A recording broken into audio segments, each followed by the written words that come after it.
Salve sahabatku, saudaraku yang terkasih di dalam Kristus. Damai dan sukacita Kristus kiranya selalu beserta kita, dan semoga hari ini kita semua dalam keadaan sehat walafiat selalu. Seandainya ada saudara kita yang sakit ataupun ada masalah, marilah kita bersatu hati berdoa, mohon semoga Tuhan memberikan mereka jalan keluar. Amin. Kembali Diamore Channel mengajak kita bersama-sama untuk merenung dan belajar firman Tuhan yang akan kita ambil dari Injil bacaan liturgi hari ini.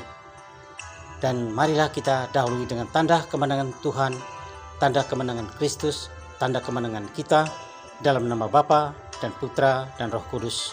Amin. Inilah Injil Yesus Kristus menurut Markus. Dimuliakanlah Tuhan. Sekali peristiwa, seorang sakit kusta datang kepada Yesus. Sambil berlutut di hadapan Yesus, ia memohon bantuannya, katanya, "Kalau engkau mau, engkau dapat mentahirkan aku." Maka tergeraklah hati Yesus oleh belas kasihan. Lalu ia mengulurkan tangannya, menjamah orang itu, dan berkata kepadanya, "Aku mau, jadilah engkau tahir." Seketika itu juga lenyaplah penyakit kusta orang itu, dan ia menjadi tahir. Segera Yesus menyuruh orang itu pergi dengan peringatan keras. Katanya, "Ingatlah, janganlah engkau memberitahukan hal ini kepada siapapun. Tetapi pergilah, perlihatkanlah dirimu kepada imam, dan persembahkanlah untuk pentahiranmu persembahan yang diperintahkan oleh Musa, sebagai bukti bagi mereka." Tetapi orang itu pergi memberitahukan peristiwa itu dan menyebarkannya kemana-mana, sehingga Yesus tidak dapat lagi terang-terangan masuk ke dalam kota. Yesus tinggal di luar kota di tempat-tempat yang sepi. Namun orang terus juga datang kepadanya dari segala penjuru. Demikianlah sabda Tuhan, terpujilah Kristus. Doa orang benar berkenan di hadapan Allah. Sahabatku yang terkasih di dalam Kristus. Sering orang salah memahami tentang hal berdoa. Ada orang mengira bahwa frekuensi doanya yang banyak atau doa yang tak jemu-jemu tentu akan mempengaruhi terkabulnya doa, atau doa itu cepat terkabul. Ada juga orang berdoa bergaya bos, menyangka bahwa isi doanya benar di hadapan Tuhan dan sesuai dengan kehendak Tuhan, sehingga doanya pasti dikabulkan. Ia seolah-olah memaksa Tuhan untuk mengabulkan doanya. Dan masih banyak lagi tanggapan dan pemahaman seperti ini. Hal seperti ini akan mengancam iman seseorang, yaitu ketika doa mereka tidak dikabulkan. Mungkin mereka akan ngambek, tidak mau ke gereja lagi, tidak mau berdoa lagi, frustasi. Mungkin mereka akan mengatakan bahwa Tuhan tidak cinta saya lagi. Lebih parah lagi, mereka berani meninggalkan Tuhan dan menjadi ateis. Seolah-olah Tuhan sudah mati bagi mereka. Sahabatku yang terkasih di dalam Kristus. Kita semua tahu bahwa hanya Allah yang berhak mengabulkan doa orang yang berseru kepadanya. Lantas bagaimana cara kita harus berdoa? Memang ada banyak cara kita berdoa di hadapan Tuhan. Tapi hari ini saya ingin mengajak kita mendengar dan belajar bersama bagaimana doa seorang kusta yang amat bijaksana di hadapan Yesus. Ketika orang kusta itu melihat Yesus, ia berani menerobos kerumunan orang dan tersungkur di hadapan Yesus dan memohon, "Tuhan, jika Tuhan mau, Tuhan dapat mentahirkan aku." Ia tersungkur di hadapan Yesus dengan sangat rendah hati. Ia tahu bahwa ia tidak layak di hadapan Yesus. Ia merasa tidak layak mendapat kasih karunia Yesus. Ia sadar bahwa keinginannya belum tentu berkenan di hadapan Tuhan yang ada di depannya.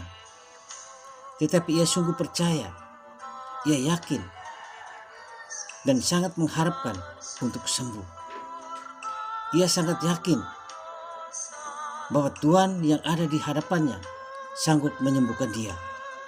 Maka ia berani menerobos, berani melanggar aturan agamanya sendiri. Sahabatku yang terkasih di dalam Kristus, dari penelitian dalam bidang komunikasi membuktikan bahwa sentuhan atau touch memiliki kekuatan atau efek luar biasa dalam relasi manusia. Sentuhan merupakan bentuk komunikasi non-verbal yang paling pribadi dan langsung. Jika dilakukan dengan benar, sentuhan dapat mengungkapkan perasaan, perhatian, penerimaan, dan memiliki daya positif untuk memperkuat relasi, memberikan semangat, serta menenangkan. Yesus dalam peristiwa penyembuhan seorang sakit kusta melakukan satu hal yang radikal. Yesus juga berani melawan perintah aturan agamanya dengan mengulurkan tangannya dan menjamah orang kusta itu. Yesus menyentuh seseorang yang tidak dapat, bahkan tidak boleh disentuh oleh siapapun, baik dari segi kesehatan jasmania maupun segi spiritual. Larangan menyentuh seorang kusta masuk akal lantaran kusta tergolong penyakit kronis yang dapat menular. Hukum agama Yahudi menggariskan penyakit kusta membuat seseorang secara ritual najis, dan setiap orang yang menyentuh orang kusta akan menjadi najis pula. Larangannya tegas dan jelas. Tetapi mengapa Yesus mau menyentuh orang kusta di hadapannya?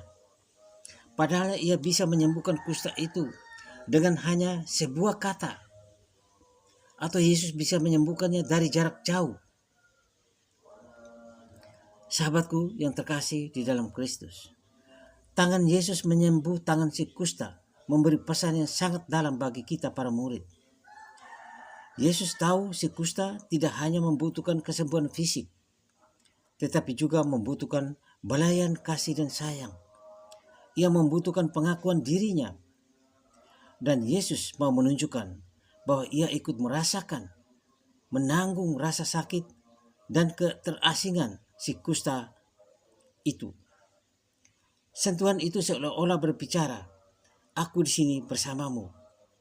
Aku bersimpati denganmu ketika orang lain menjauhkan dirimu. Ketika orang lain menyingkirkan engkau, aku tetap bersamamu." Inilah bahasa non-verbal yang diungkapkan Yesus kepada si kusta.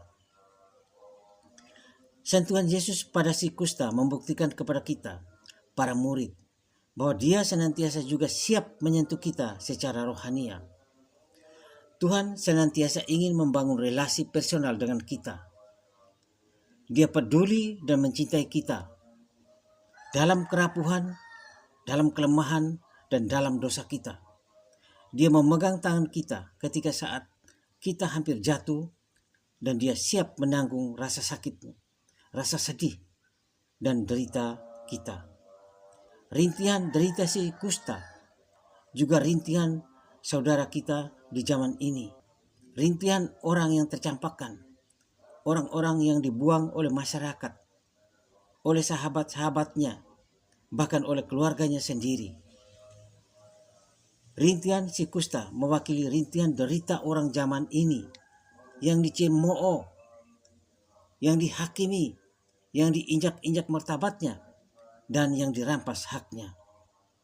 Orang-orang yang tersingkirkan, orang-orang yang dalam hidupnya merasa rapuh, gagal, tak berdaya, kecil dan hina, yang mendambakan jamaan Yesus dan mendengarkan kata-kata Yesus, "Aku mau, jadilah engkau sembuh." Maka sikap Yesus ini mendorong kita para muridnya untuk menjangkau dan menyentuh sesama kita yang hancur hidupnya, yang terluka, yang sengsara dan terasingkan. Mungkin sentuhan kita pertama-tama bukan hanya dengan cara merangkul, memeluk mereka di pundak mereka sebagai ungkapan kasih sayang, sebagai ungkapan simpatik kita kepada mereka. Tetapi lebih-lebih lagi biarlah kehadiran kita menjadi tanda kehadiran kasih sayang Tuhan Yesus kepada mereka. Kehadiran kita bisa meringankan beban penderitaan mereka, supaya mereka pun dapat merasakan kehadiran Tuhan di dalam penderitaan mereka. Lalu mau menyatukan penderitaan hidup mereka dengan penderitaan salib Yesus. Mereka perlu mengobati luka batin mereka, luka-luka di dalam hidup mereka, dengan bertobat di hadapan Yesus. Datang dan tersungkur di depan Yesus dan mengaku segala kesalahan, segala dosa-dosa mereka. Kita boleh membantu mereka lewat sakramen pertobatan, lewat nasihat dan kata-kata untuk mengembalikan kepercayaan hidup mereka di dalam Yesus,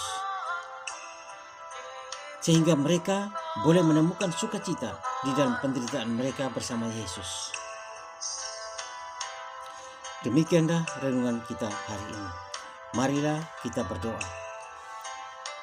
Ya Bapa di surga, kami mohon rahmat-Mu untuk menguatkan hati kami, supaya kami sanggup untuk menolong, untuk hadir bagi saudara-saudara kami yang sedang menderita, sedang tersingkirkan, supaya memberi kekuatan kepada mereka untuk bersatu dengan salib Kristus, menderita bersama Kristus.